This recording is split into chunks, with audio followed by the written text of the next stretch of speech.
Hello everyone, it is I, the Fable of Fables, your new best friend. Today I'm reacting to a GM Sniper development history. I like the gyms. I know not everyone calls them a gym. Me and Matt call them a gym. I know some people have problems with that. I don't know why.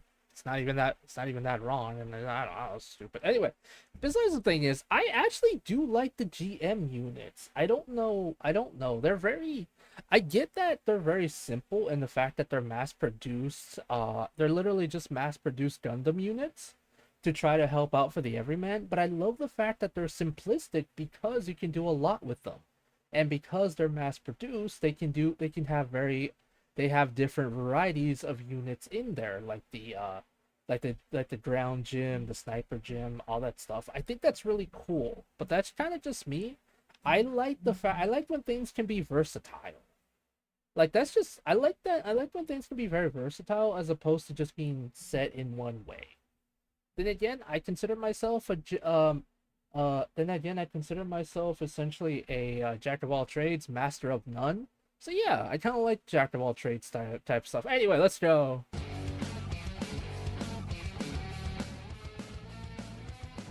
A sniper. I think we all have a very good idea of what this job entails. A specialized soldier with a high precision rifle that tries to take out the enemy without being spotted. However, in Universal Century 0079, this word would take on a completely different meaning when it came to Federation mobile suits, as we will soon find out. In this episode of Gundam Lore, we're having a look at the various gym snipers. The Oh yeah. first sniper-type mobile suit fielded by the Federation was what could be considered as a more conventional sniper, simply named the Gym Sniper. Initially, this machine was Made sense if this was the original color palette. Made sense because a lot of times snipers actively blend into their environment. So choosing the green hues helps out for jungle and grassland type environments. Especially the darker greens are pretty perfect for the jungle, but I'm just kind of talking out of my butt right now. little more than a gym ground type with a camouflage paint job, a long-range beam rifle, and additional software loaded into its OS for this power-hungry sniper That's rifle. still cool though. It could be powered in two ways. The first was by the gym sniper's own reactor and the E-cap in the rifle, just like any other regular beam rifle. The issue here was that a full charge took over 2 minutes and only allowed for 2 shots. This could be bypassed by the second option, which was hooking the rifle up to an external power source and a cooling system. While this did give the rifle significantly more shots, as well as increasing their range and power, it also meant that the gym was now confined to the base or land ship that was housing the generator. Makes To get the sense. best of both worlds, it has also been rumored. The problem is when you're a sniper, especially in kind of situations like this, you have to be able to be moving. Because if you get a perfect spot, but there is times where you're gonna have to move. So being like being not standpoint, what do you call it? Being stagnant and standing still for too long is a bad idea. So I can see how this actually would be worse for anything, if That a anything. specialized backpack was developed that could provide the sniper rifle with the extra energy and cooling that it needed, allowing for more improved independent action. Mm-hmm. It is unknown how many of these gym snipers existed because technically any of the 42 gym ground types that were produced that picked up the long-range beam rifle would become a gym sniper. So far, at least 4 of these units have been confirmed. The Federation's second sniper machine was known as the Ooh, Gym that was Sniper kind of Custom, cool. and unlike the Gym Sniper, this machine was purpose-made as a sniper using the RGM-79 Gym as a base. This was also the first time that the Federation's new idea for sniper types came up. The machine was made with feedback of veterans in mind, resulting in an extremely high-performance machine that could even rival the legendary RX-78-2 Gundam. The Oh, biggest really? upgrades were 2 high-performance thrusters on each leg, a backpack with improved thrust derived from the gun cannon's backpack, a high-output generator to power all of this, and extra cooling on the legs and the chest to cool all of that. One thing that set the Sniper Custom apart from future Federation Sniper mobile suits was that the sliding visor itself didn't help with aiming. Instead, Huh. it mainly served to protect the sensors installed in the head during close combat. Makes As a result, sense. it mainly relied on the scope installed in the R4 sniper rifle during sniping. Around 50 sniper customs were produced, and while their base specs were all the same, they were all fine-tuned by the ace pilots they were assigned to, and had various weapon layouts as well. This was helped by the fact that this machine had various weapon hardpoints all over the body. One on each calf, side skirt and arm, and one on the back skirt, allowing for various configurations, making this much more than just a sniper unit. A few more customized units. Oh, that's a very interesting one. That's heavy. Huh. Belonged to the Shimada squad. Their firepower was increased with missile launchers modified I from the can see ground that. ground Gundam's missile launchers, and had extra thrusters on the backpack to compensate for the extra weight. Another famous Makes unit sense. belonged to Federation top ace Kenneth A. Young, whose main weapon was a sniper rifle from the Boa Company instead of the R4 sniper rifle. It would also seem that this became the standard equipment in the post-war. This was most likely because it also shared parts with the other Boa beam rifle that became standard issue in the post-war. From the Gym Sniper Custom, 2 units were directly developed, the first one being the Gym Intercept Custom. Introduced in late November, the main goal of this machine was to be hooked up to the Fellow Booster, Holy a moly. giant booster backpack with 2 6-tube missile Jesus Christ. Why? launchers. This gave the Intercept Custom a huge speed and firepower can boost see in order to that. carry out its intended goal, protecting fleets by Is it bad?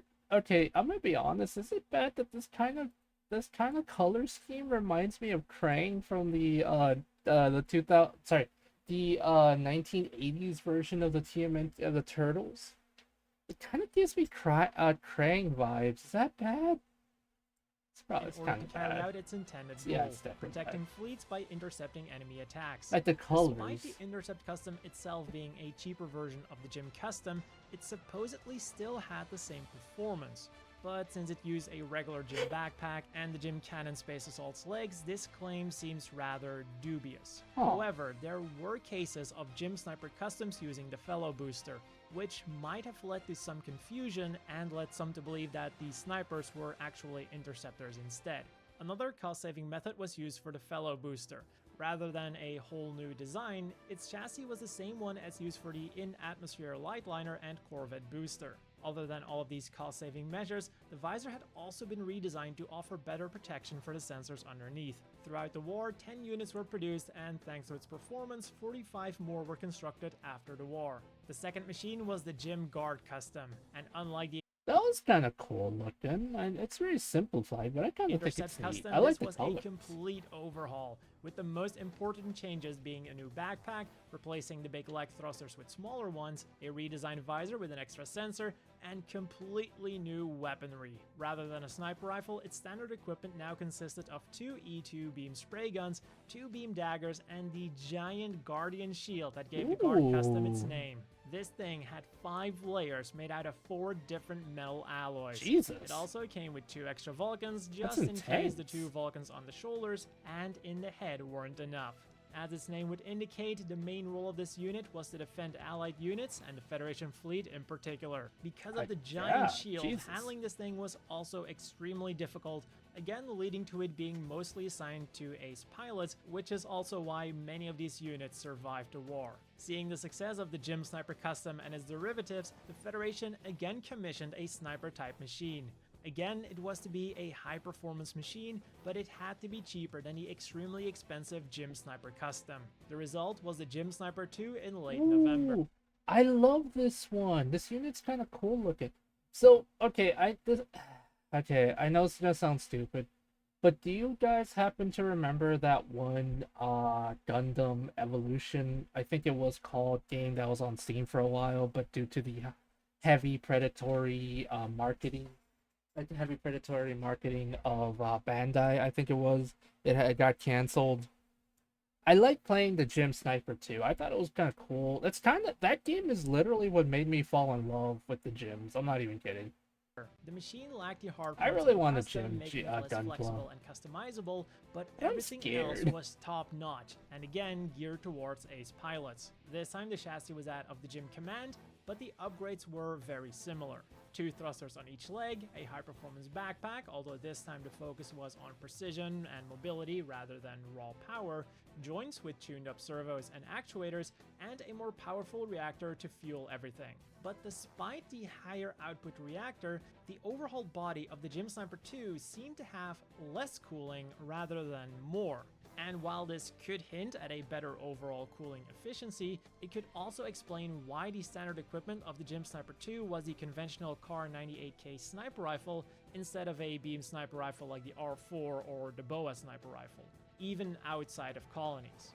One important difference between the Gym Sniper Custom and the Gym Sniper 2 was that the sliding visor contained important sensors and a high magnification lens rather than just serving as armor. Makes These then work sense. together with the sensors of the head and the scope of the sniper rifle for an unsurpassed maximum firing range. A black Gym Sniper 2 was famously used by Federation A Slido Ooh. Wolf, and 3 slightly customized units were used by the White Dingo Squad in Australia. They used a customized shield.